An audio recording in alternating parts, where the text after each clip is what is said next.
Welcome, friends. We have a lot to say, so we're going to start right on time. My name is Lauren Brownlee. I am Deputy General Secretary at FCNL. I am also a member of Bethesda Friends Meeting, part of Baltimore yearly meeting. And I am so grateful to be in this community with all of you and in this conversation with all of you. And so I am honored to welcome you to our December Quaker Changemaker event. So you've written a minute on Gaza. What now? Which is a question that I hear often from friends. We've done a minute. What do we do next? And so we want to make sure that FCNL is supporting you and thinking about those next steps that are so important to take in the months ahead. Before we get into the details of all of that, I'm going to have my colleague Micah McCall-Nicholson share how we will gather this evening. Hello, friends. A joy to be with you all this evening. As Lauren said, I am Micah McCall-Nicholson, the Program Associate for Quaker Engagement, and I will be running technology for this event. So as I have said a few times, say hello in the chat. Participants won't be able to unmute during the program, just webinar style to give the space to those speakers speaking, but please feel free to use the chat as actively as serves your spirit in this moment. Also say where you're coming from, and we have a resource that we at FCNL like to use a lot. To acknowledge what native lands that you may currently be zooming in from, since we're on this virtual platform, but in physical locations as well. So you can share that, also share your names, pronouns, and we are so happy that you are here. So as you can see, we are recording this evening's speaker portion, but to give you all peace of mind, the audience will not be included in that recording for privacy reasons. So feel free to turn off your video if you are uncomfortable keeping it on, or keep it on so that we can see your wonderful faces. Captioning is also available automatically. It's been turned on. But if you don't want to see the captions for any reasons, you can click more in the Zoom toolbar, go to captions, and then click hide subtitles.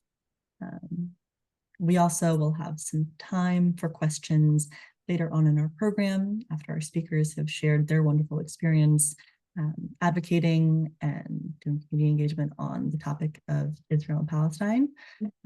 But we also want you all to be engaged and bring your questions and what you're wondering about how to get engaged. We'll do our best to address as many of these questions as we have time for. But just looking at the questions that were submitted during registration, we probably won't have time for all of them. But please still submit your questions in the chat, including your name and location, as well as your meeting or church affiliation. And then we can get those answered after the program. I also see that some friends are joining on telephones, so those tech cues might be a little bit different. So if you have any concerns, please feel free to message me in the chat, or you can also reach out to me at mnicholson@fcnl.org, which I will also paste in the chat here. But if you run into any issues, just let me know, and sending you blessings for the program. Back to you, Lauren. Thank you, Micah. And we will begin with some grounding silence and then begin the program itself.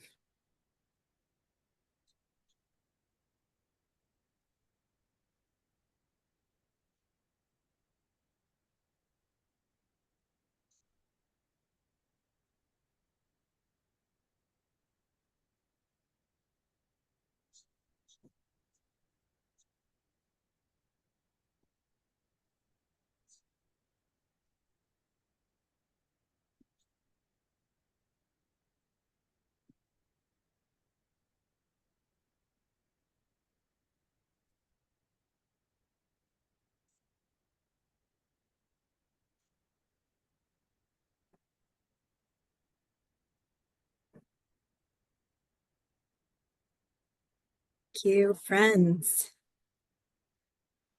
I am so grateful that we have the speakers that we do in tonight's program. We are joined by two Quaker advocates, Susie Herndon and Kelsey Swindler, who have been working within their communities to end the war in Gaza and call for humanitarian aid for Palestinians across the region.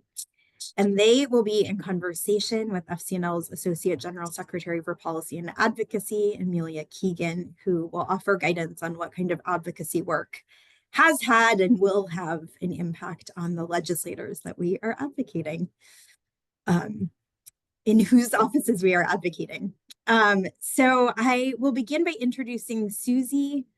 Susie, she, her pronouns, lives in Decorah, Iowa, and attends Decorah Friends meeting. She serves on the board of the Decorah Community Food Pantry and participates in FCNL's Eastern Iowa advocacy team with their various activities that they do, and loves her friends and neighbors with no exceptions.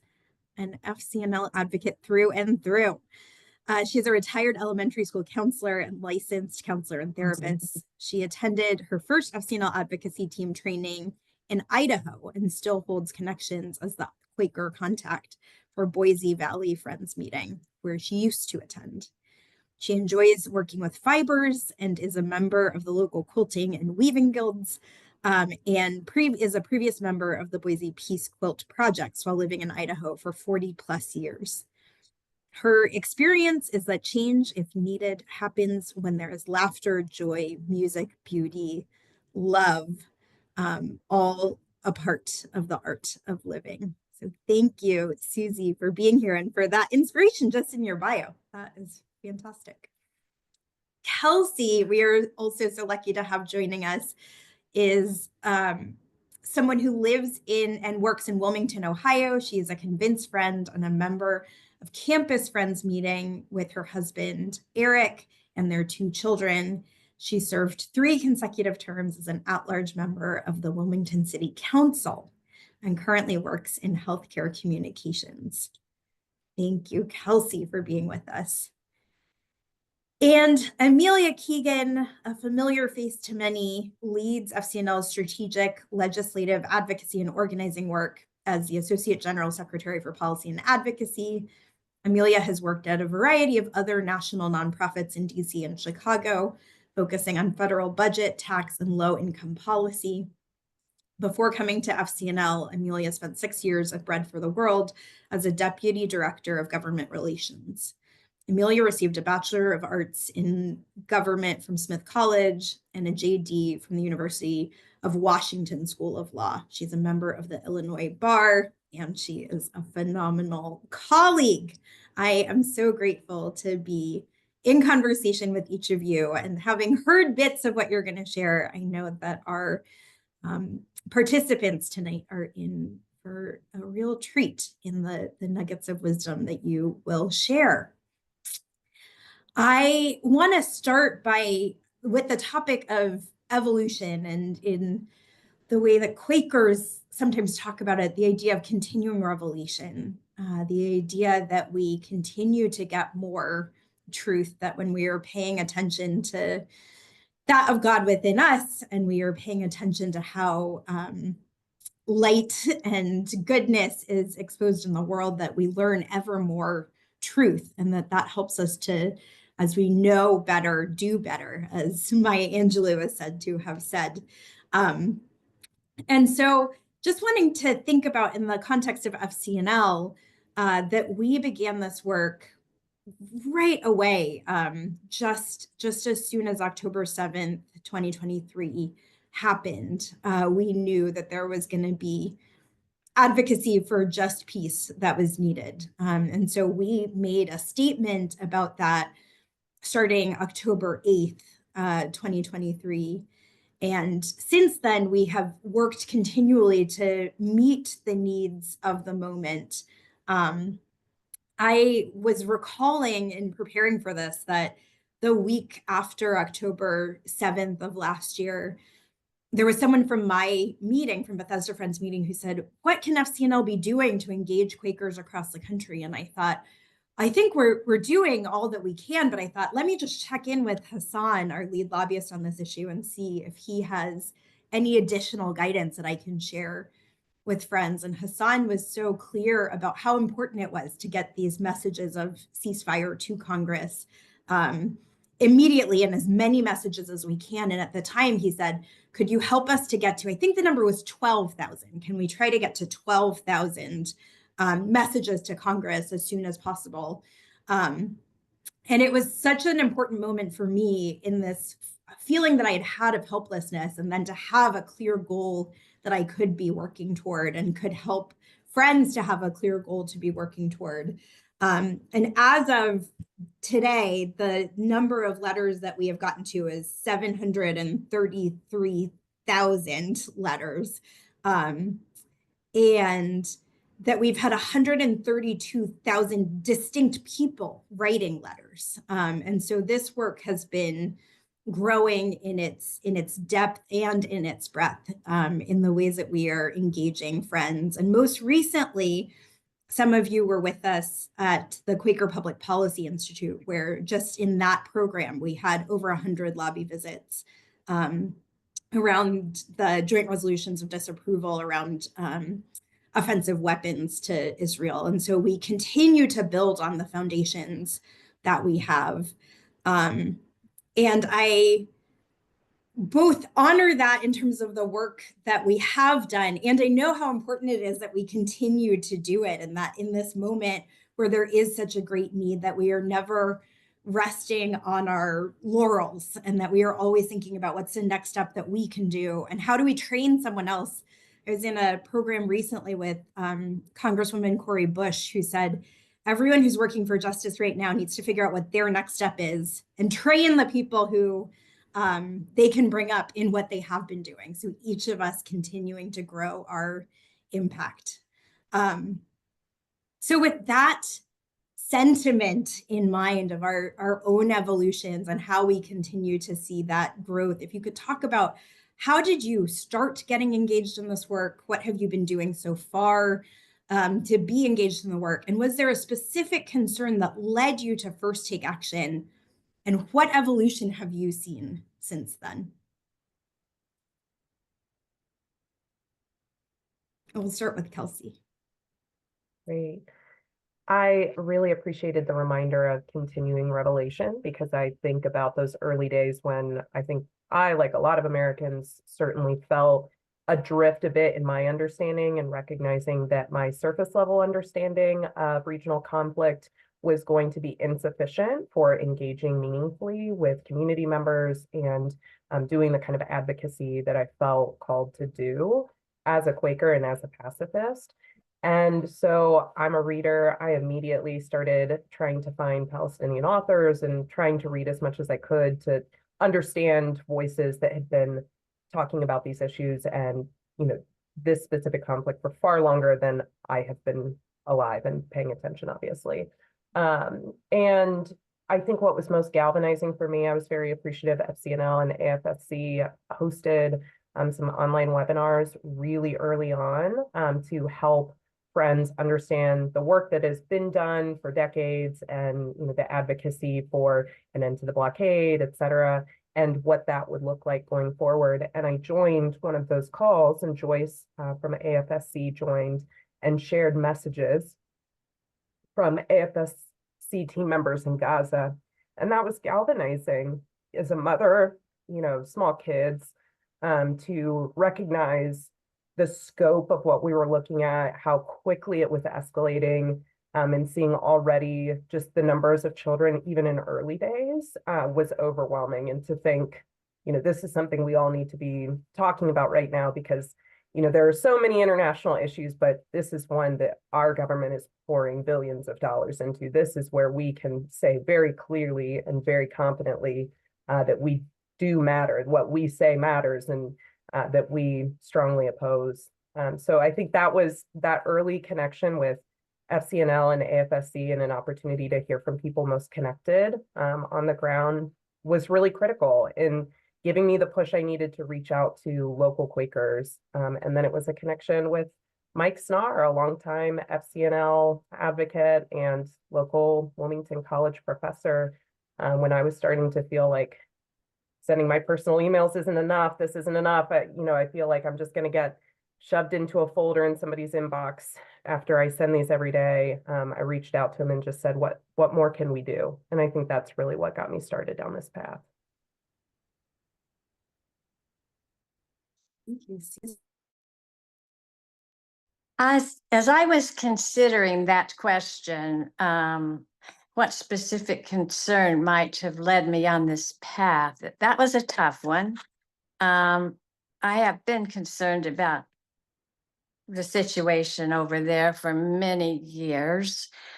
And I had a memory that my childhood religion supported what some call Christian Zionism, which had put a lot of attention on the area. So I had it already in my mind as an issue. What really helped take action that made a difference is that FCNL started right away with steps and things we could do. And because we have become so large now, it made a big difference, and we could support each other when we felt down or like we weren't accomplishing anything. And I think that's part of the evolution or continuing revelation in the work, is how working together, even expressing our hopelessness and helplessness and feeling like we're getting nowhere, being able to share it with each other and move forward, I think is very moving to me.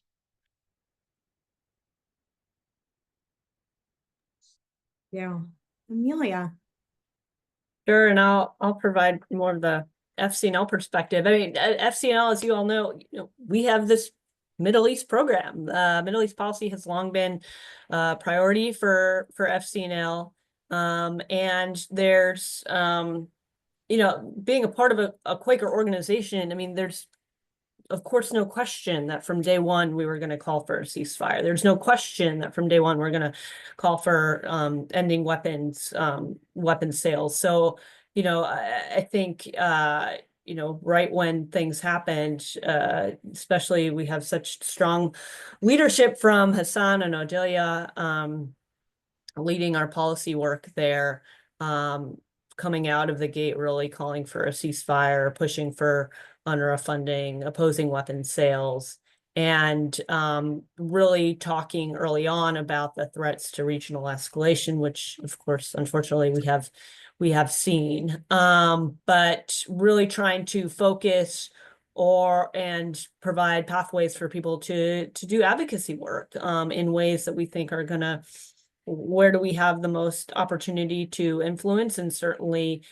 federal advocacy with members of Congress and the administration using the leverage that the United States has to end the war and try and build a just and lasting peace in the region. And so continuing to do that work and seeing really the enormous response from friends and friends of friends around the country, eager to engage in this work. And I'll talk a little bit on that. Despite the dire situation that we continue to see in the region, we have seen progress in terms of the movement that has been building, and the political will that we've slowly but surely continuing to grow in Congress as a result of this work. So I think I will leave it there. Thank you all for sharing those parts of your journeys. And the next question is specifically about the experience of creating a minute. I think probably many on this call have been through that experience already, but we know that there are some people who have not been able to do that yet. So wanting to name that we have received about 88 minutes of concern from Quaker communities so far. I know in my meeting, it took us many conversations to get to the point of being able to come to unity, and that process of coming to unity is really powerful in and of itself. And so for those who have not had the chance to do that, it is something that we do encourage you to do the hard work of if you can. So curious for Susie and Kelsey, could you talk about what your community's experience was with that? What were the challenges that you faced, and were there any highlights or major positive takeaways from the experience? Yes, I can start because as I look at our minute, I am kind of surprised how quickly FCNL asked us to have our meetings do a minute on this topic. And so I took it right away to my meeting, and they right away said, yes, let's do something. And as we talked about it and worked through it, and did we want to do a letter to the editor as well? I sent it in to FCNL, but then they thought, well, we want to do more. Do we want it to be a letter to the editor? Do we want it to be maybe an opinion piece? And our meeting said, we care so deeply about this, we want to pay to have an ad in our local newspaper that makes our position clear. And I think that was quite remarkable. And a couple of things about that. We did spend some time thinking about and clarifying the language because we care about everyone in the region. And we're not blaming people. We want things to change so that everyone can get their needs met in a different way than this. Violence doesn't work.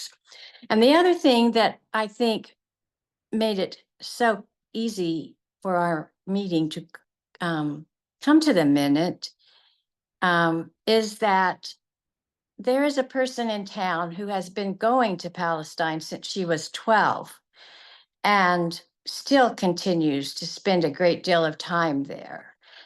She has, although she's not a Quaker, she has spoken at the Decor of Friends meeting many times over the years.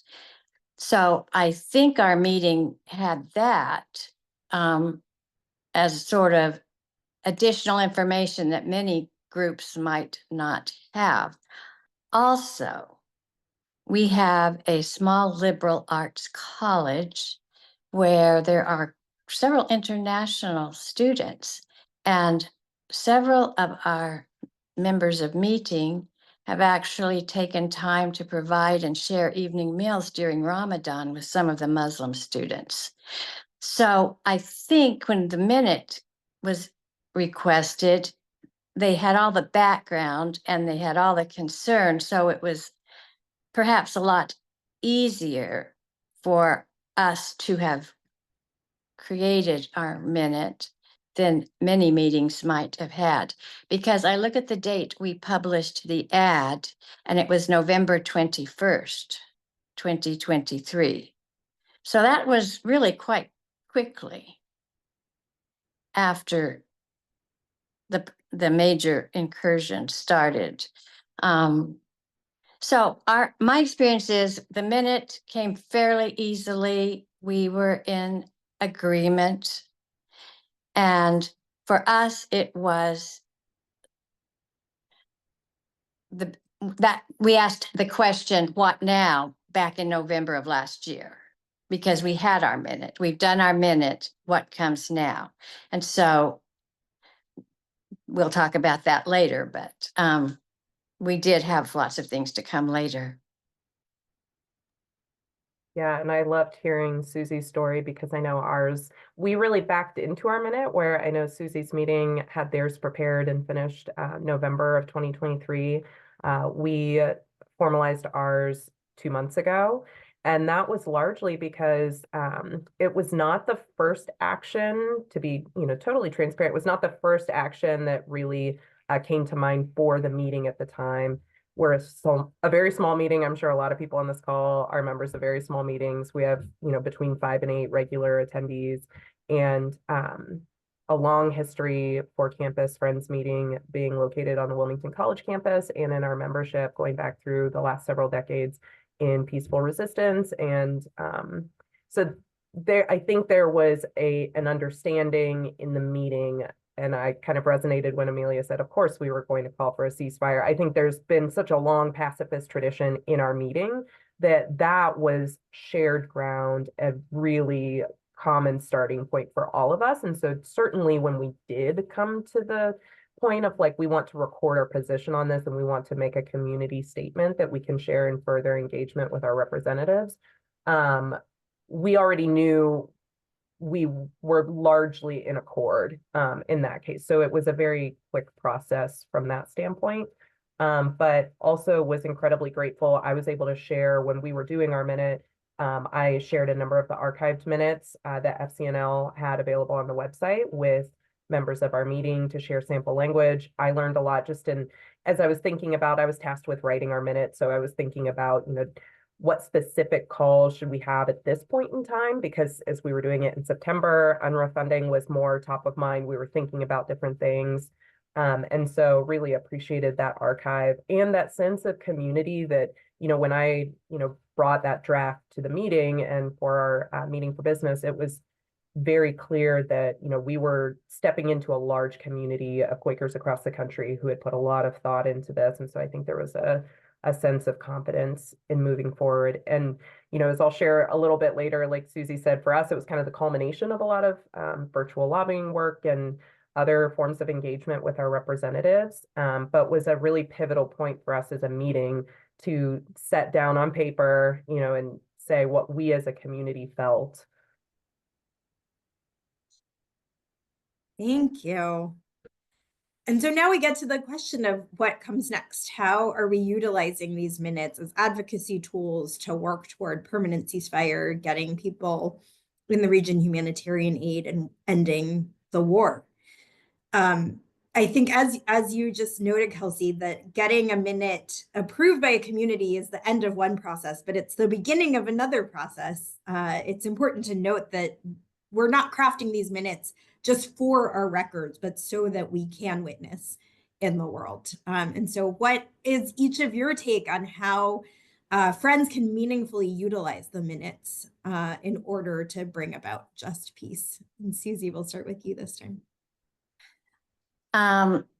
Okay, we utilized our minute by, first of all, publishing it in our community.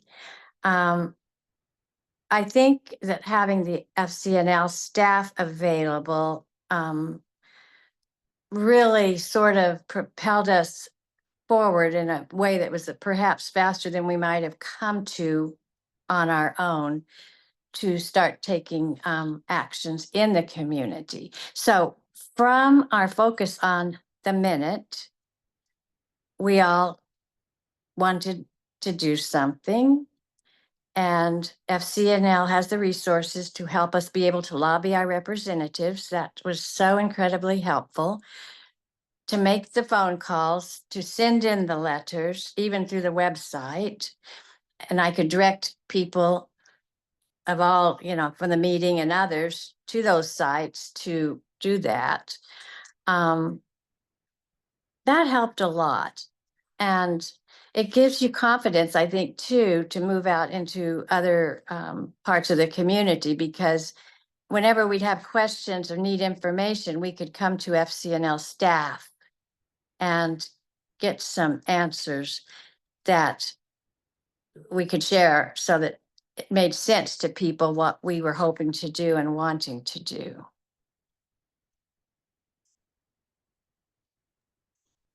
I've really been thinking about how our minute, as it was recorded, really reflects the work that we put into as we were using the FCNL lobbying roadmap.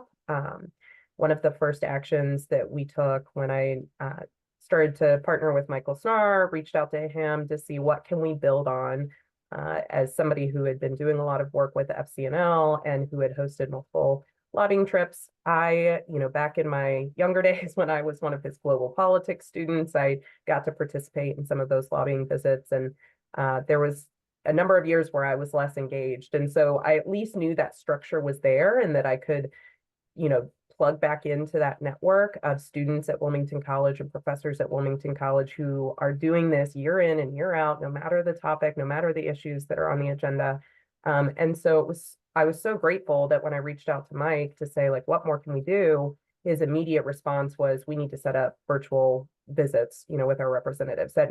We need to get that done this week. He immediately had that sense of urgency of like, let's make it happen.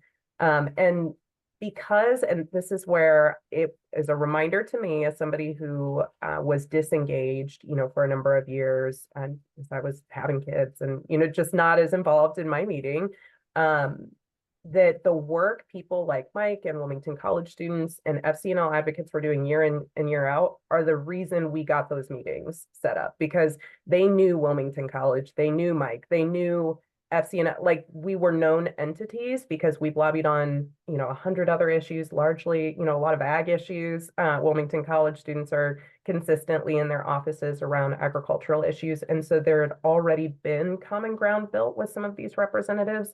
I can't imagine how much more difficult it would have been if Mike and I were, just calling up just to lobby on Israel-Palestine for the very first time. I think that would have been a lot more challenging to get in the door. So appreciative that FCNL, and it's a reminder to me that, when we get to next year and the year after that, and there are issues that are maybe not as galvanizing as Israel-Palestine, it's still vital to continue that lobbying work all the time because it built the relationships that we needed when it came time for this specific ask. But we used, our minute is probably structured almost exactly how Mike and I, as we went through the FCNL roadmap, it was, first we need a statement of like who we are as Quakers and what we believe. What is it that, we believe in the divine light in all beings. We believe that there's that of God in everyone. We believe, in the equal worth of all human beings. So, that we had this, like, what's the mission statement that we start with? Then we, kind of divvied up from there which points we wanted to make and what our specific asks were.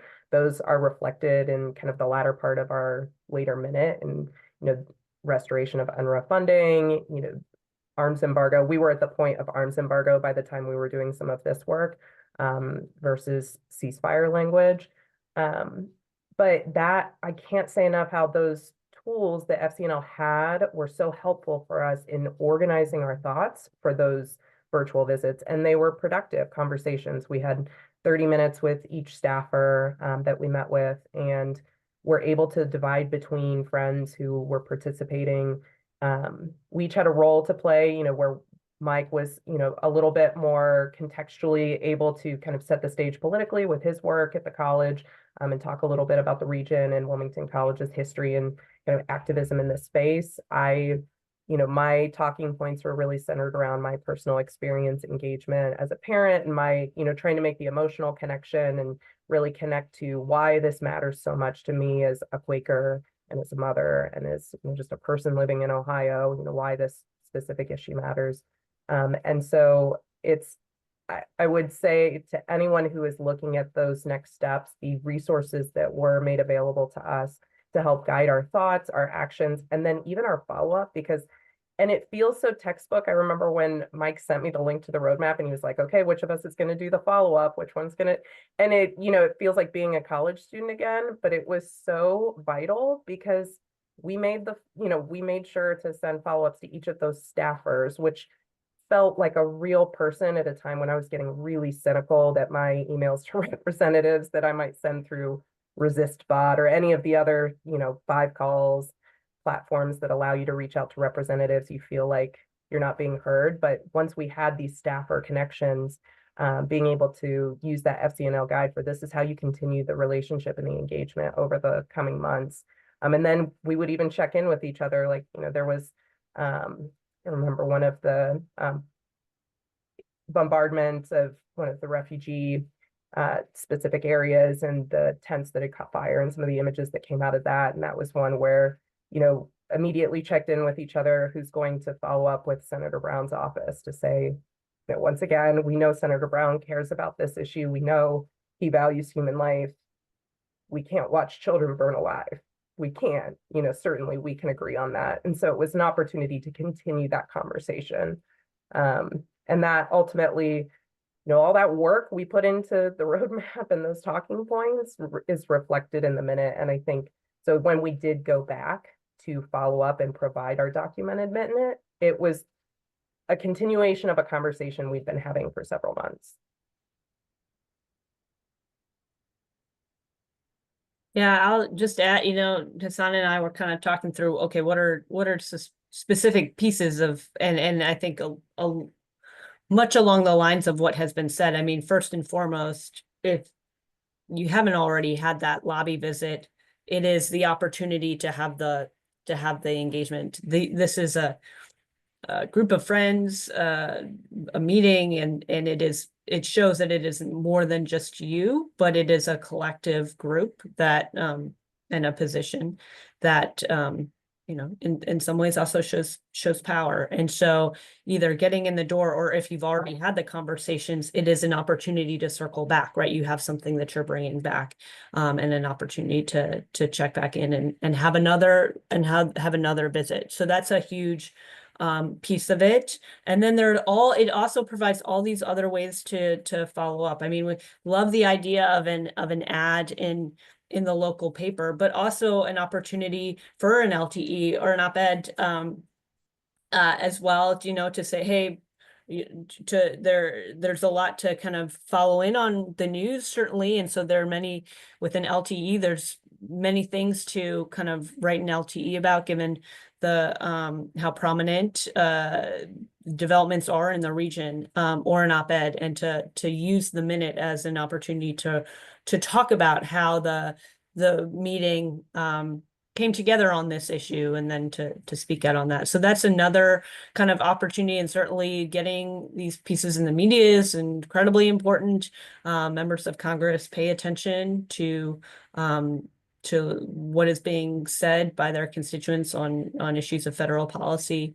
And then there are other ways too, as well. It could be a basis for to use that language to then connect and engage with other faith communities or individuals. So for example, then you have some shared language that you could shop around and use in connecting with other faith leaders in the area to get them on a sign-on letter, a joint sign-on letter. And then once you have that, we have done joint faith leader sign-on letters, or communities of faith signing on to different sign-on letters. Another opportunity to go and check back in with the congressional office, or to get more press around it. We have had instances where we've had faith communities or faith leaders sign on to letters and getting really good local press, and then you do some sort of joint visit or a press conference or something like that outside the office. So there are a lot of different ways that one can take this, either go big or however, but it does provide a lot of opportunity to do further organizing work, and building more relationships and people into the work that you're doing. So I wanted to quickly share that, and I will say the work that we have done, and we have seen progress from all of these efforts, right? I mean, Lauren talked about the 100 visits we had coming up to the joint resolution of disapproval vote, and how we are continuing to see this work kind of show dividends.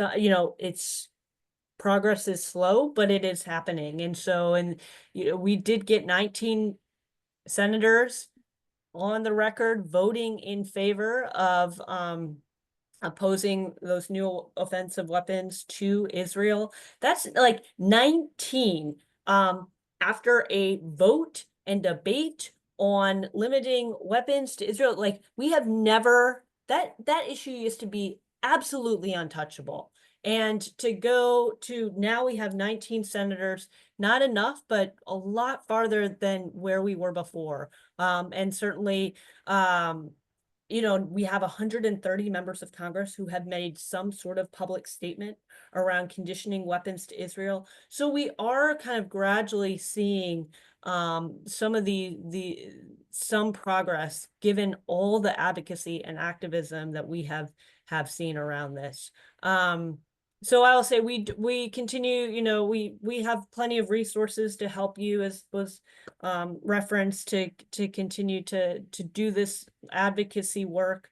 We are really pushing hard to restore UNRWA funding, and needing to kind of restore the UNRWA is the backbone of all aid delivery in Gaza, continuing to call for opposing new weapons to Israel, and continuing to call for a ceasefire. So one of the main ways that folks can, we've got a lot of different opportunities, but I think those are some of the ways in which we're continuing to push, and areas that your meetings can continue to do this work in some of those other areas.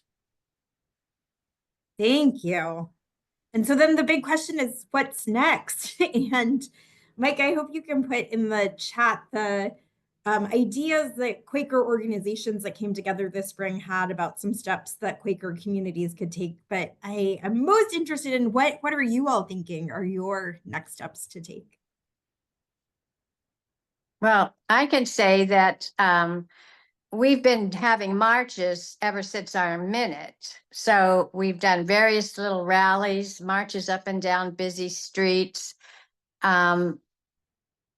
It can be sometimes not so encouraging, our lobby visits. Even acquiring a lobby visit can be tough. So we are trying to have other actions that will get their attention, such as our marches, and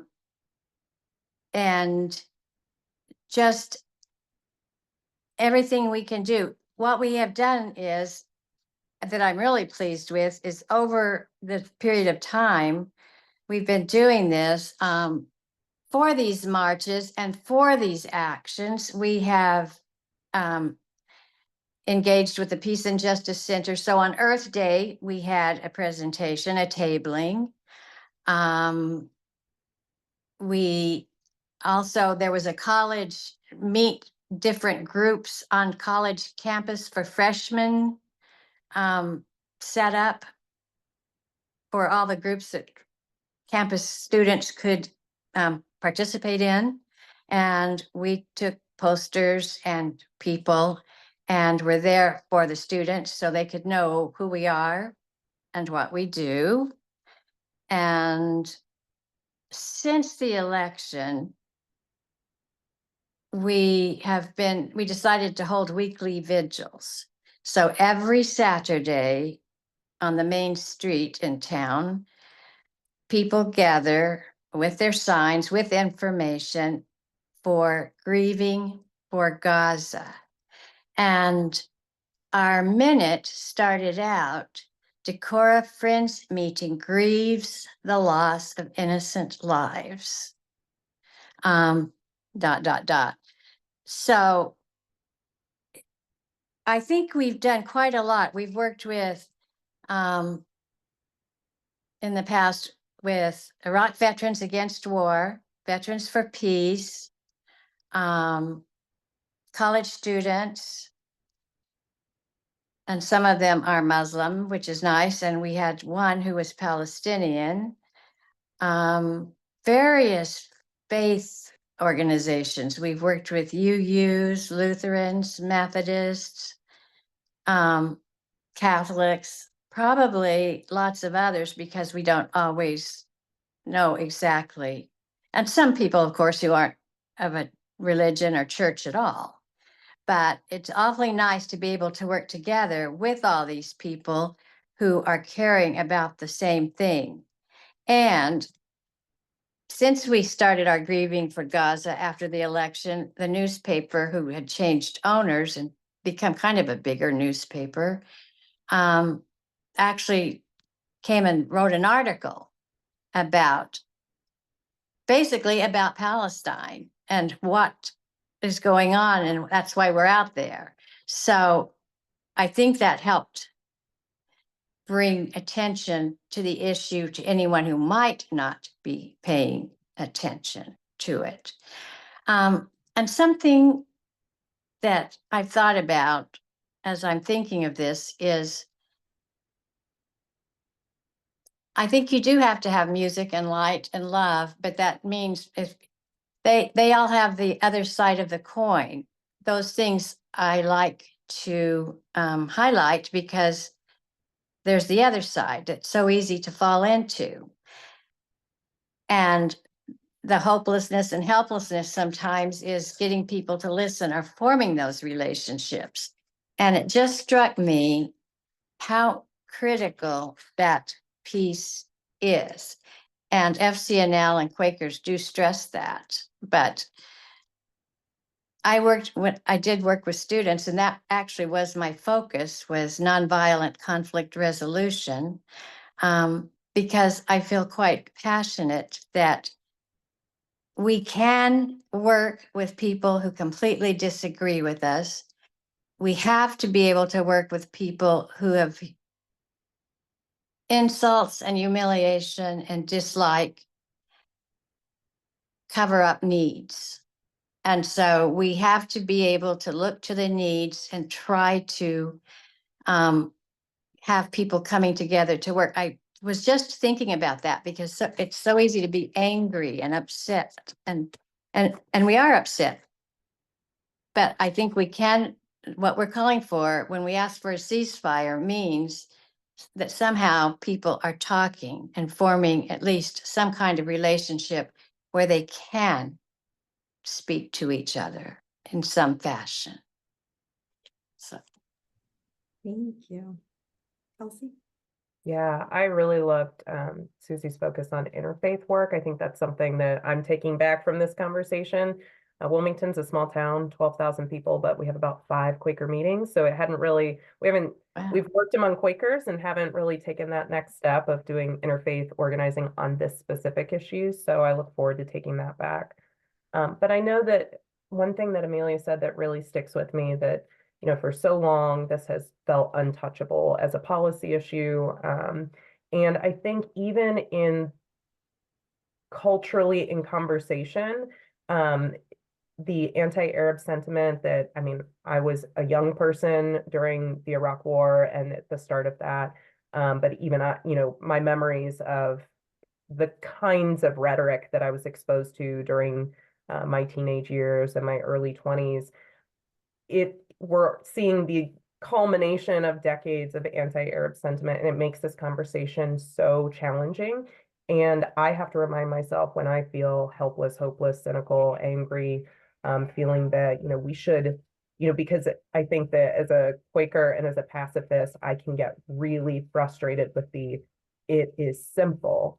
Human life is simple, like it feels like it should be simple. And then I hit a brick wall of like, how are we not making strides if we can all agree as human beings that, this is wrong. And I have to remind myself that the work we do in speaking, and that's what I love Susie's like breathing for Gaza, every time we occupy physical spaces, every time we continue having the conversation with friends and family members, every time I have tried to make it my habit to share, when Western news sources do start to pick up on some of the, atrocities and start reporting things in a way that I think is useful for Western consumers to recognize, trying to share that. There are days where it feels totally pointless and it feels like, I just say the same things over and over. Does it really matter? But the more momentum we've built around this and the more we speak openly and with compassion and with love and with clarity, the more it feels less untouchable, and it gives other people space to ask questions and to be new to this and to try to know better, do better. And I keep thinking I've drawn so much inspiration from young people. I'm a millennial, seeing Gen Z and seeing how young people have just been so moved on this particular issue in the ways that they have tried to take action in their own spaces is a reminder to me that there is momentum in this, and it can feel like we are not making strides, but 19 senators is really big compared to where we were and where we thought we would always be, given the relationship between the United States and Israel. So I think that my next steps that I'm taking back from this conversation, definitely around interfaith connecting, but also just continuing that work, making new asks to our congressional reps around topical, knowing that right now it's UNRWA funding, right now, there have been different points in this process where I've looked to FCNL to say, what's the ask today? What's the thing that matters the most in the next 48 hours, and making sure that we're reaching out to our reps on that specific issue. So just taking energy from FCNL's continued movement in this space and push to avoid cynicism. Yeah, just to add, it's so rich what both Susie and Kelsey are saying. And just to add, like 19 senators, one of whom, Senator Shaheen, who is about to be the ranking member of the Senate Foreign Relations Committee. On the UNRWA bill, you've got Senator Klobuchar, who, these are not like the most progressive of the, right? And so it's just to show that that the advocacy is really working. So just quickly, certainly we're continuing our federal advocacy work. And as I've said, we've been seeing a lot of successes. And to that point about building coalition, SCIU, J Street are part of this 100+ coalition that FCNL has been helping to lead. And I think the interfaith, I think interfaith work is so powerful, and hearing about that work that is going on. We are in coalition in many interfaith spaces on this work, and I think that is so incredibly powerful. Interfaith, coalition work has such a moral kind of grounding to it that there's a lot of disagreement on some fundamental things across faith traditions, but being able to come together around issues of peace and justice is just incredibly powerful. Just saying, we know that looking forward, we've got to, there's a Republican trifecta that we're kind of looking at. And while, Trump is not necessarily known as being a champion for human rights, we do see there's been this uptick in pressure for a ceasefire. And Trump himself has said that he wants to see a ceasefire before he enters office. Israeli public opinion has been growing for a ceasefire. We've been seeing a lot of really powerful advocacy from families of the hostages. So we do think that there is some momentum and softening in this moment. And, we know the absolute dire need for humanitarian assistance. So knowing also that UNRWA supports more than just Palestine, right? It also supports refugees in Lebanon, Syria, and Jordan, which is so critical as the conflict has been unfolding. So there is such a need, and there's really an opportunity to be working with FCNL. So this continues to be the primary, or was just announced as the issue focus for our advocacy teams for 2025.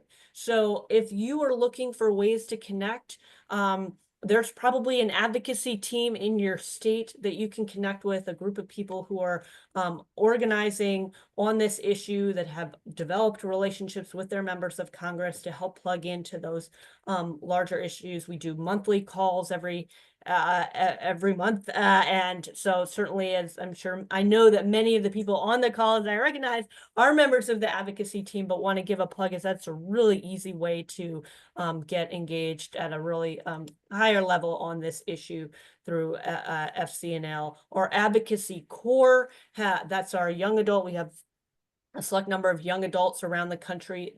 That is the issue that they have been working on since August. And so this also provides a lot of opportunity for intergenerational kind of collaborative work that we are very excited about. And I'll just say one other thing where I think it's so important, in coming back to that kind of talk about interfaith coalition building, is really, we're looking at how can we equip particularly folks in the advocacy teams to help develop those relationships with other faith communities, so that we really want the importance of bringing more people into this work and collaborating together is incredibly, that's power building, and that's what we need to be doing to continue to move this issue. So another area of where we're looking to grow and deepen, and really could use all the help of all of you and all the people that you know to help us in those efforts. Thank you all so much. We're going to have just a brief moment for each of you to share some closing thoughts. And along with that, one of the themes that has come up in the questions that have been in the chat are around how do we need to evolve right now? What is this moment? How is this moment calling us to evolve? And so some people are asking about that in terms of the report about from Amnesty that looked at this as a genocide. Some people are saying with Syria, what does it mean to evolve right now? What's needed?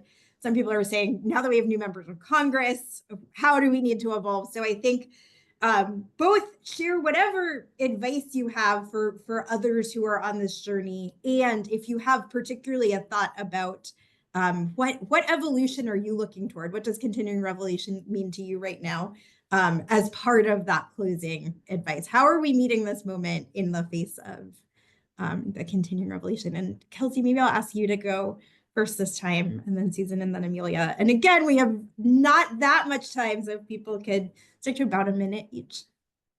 No, I was thinking of advice somebody recently in a work context actually shared around in trying to change people's opinions, that you know, it's hard to go into a conversation trying to change somebody's opinion, but you can introduce doubt, they'll change their own opinion.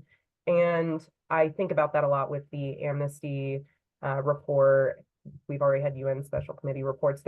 The evidence has mounted to a degree that I think that we should continue to push and remind people that to call it anything but genocide requires ignoring a lot of people that we task with that specifically, with identifying genocide. And I think that we have an opportunity with the Amnesty report to help introduce doubt and to create discomfort for those who have tried to cling to kind of the Biden administration. We don't believe that, you know, I think that there's an opportunity if we stay steady and stay consistent in our asks, because we've been saying the same thing. You know, FCNL has been so clear from day one in predicting regional escalation and what this could look like. And so I think that just reminding ourselves that, you know, human beings will take new information in, and they will, you know, potentially, you know, start their own journey to change their own mind, but wherever we can to stay steady in those messages, to introduce doubt into these long held, really difficult to crack belief systems that are perpetuating violence. Thank you. Susie? I would just say that I really think by our evolution involves seeing the world we want, being the world we want. And just a little quote from Marianne Williamson is, as we let our own light shine, we unconsciously give other people permission to do the same. As we are liberated from our fear, our presence automatically liberates others. Beautiful. Amelia?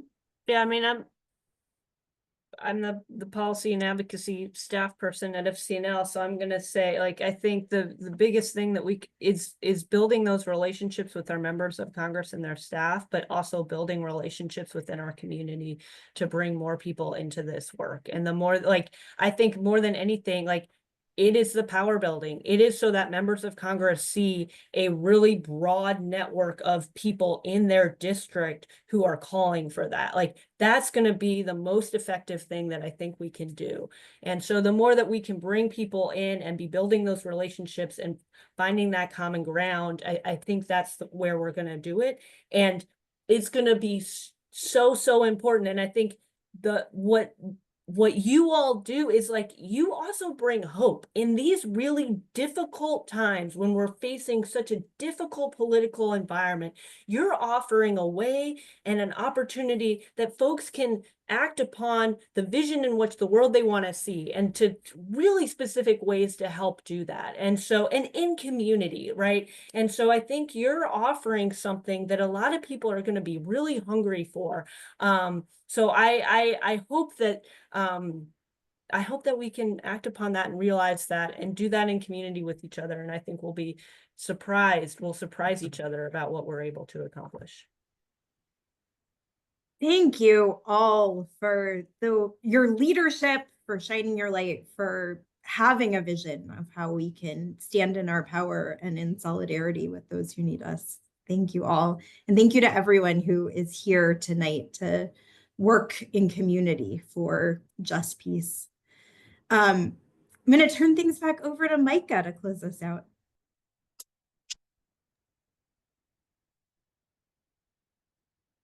Thank you so much, Lauren, and those who shared, Kelsey and Susan and Amelia.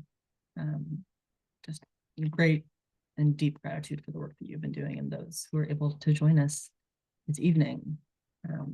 Always a joy to have these community events with you all. So as we continue this work, Amelia mentioned that advocacy teams will be focusing on this issue. If you or anyone in your community is new to advocacy work or wondering how to get started in this work, FCNL hosts a monthly intro to advocacy with FCNL, which is all online. That's happening tomorrow, Thursday, December 12th from 8 to 9 p.m. Eastern time. And we encourage you to come out or share it with friends who may be interested in how to get involved. Also, for those who are interested in specifically the UNRWA work, which, as Amelia mentioned, will be the focus of FCNL's advocacy teams, although as the conflict and war continue, we'll be monitoring and adjusting but specifically around what UNRWA is, the United Nations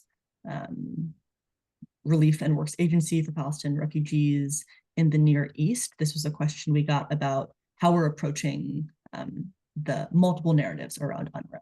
So next week on Tuesday, December 17th from 6 to 7:30 p.m. Eastern time, Friends Place on Capitol Hill, our civic engagement center here in Washington, D.C., will be hosting an event really going into that narrative around UNRWA and what challenges and what hopes we're seeing on how we can enact change. And also, as we close out the year, an offering that we at FCNL offer for those who are focused on what this witness looks like in good faith. We are offering our final Witness Wednesday silent reflection for the year, which is open to all friends, capital and lowercase, to join us in worship next week, December 18th from 5 to 6 p.m. Eastern time.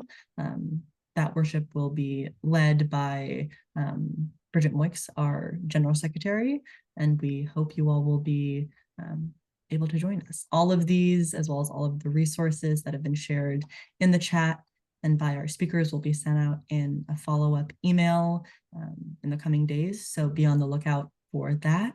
And I thank you all for joining us.